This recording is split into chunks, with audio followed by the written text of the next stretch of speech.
Welcome back po dito sa aking channel. Panibagong araw, panibagong video na naman tayo ngayon. May ibabahagi na naman ako sa inyo ngayon na ritual. Ito ay simpleng gabay at simpleng pamamaraan. At kung bago sa channel ko, ayaw nyo pong kalimutang mag-subscribe at pindutin ang notification bell para palagi kayong updated sa mga bago kong videos. Gusto mo ba na hindi makakatulog sa kakaisip sa iyo ang partner mo o ang mahal mo? Malayo o malapit man kayo sa isa't isa? Yung para bang siya ay mababalisa at hindi makakatulog sa kakaisip sa iyo sa lahat ng oras. Gawin mo lamang itong ritual na ituturo ko sa inyo. Dapat palaging buo ang tiwala niyo sa mga ganitong pamamaraan.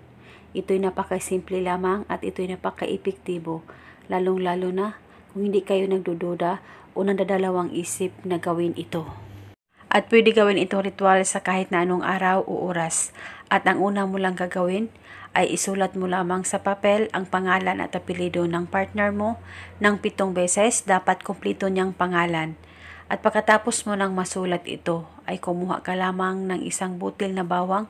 Balatan niyo po ang bawang. Isang butil lang po gagamitin at pagkatapos ay ilagay mo ito sa papel na sinulatan mo at balutin mo ito. At pagkatapos ay hawakan mo ito ng mahigpit, mag-focus ka at mag-concentrate at sambitin mo lamang ito. Pangalan at apelyido, ikaw ay mababalisa at hindi makakatulog sa kakaisip sa akin.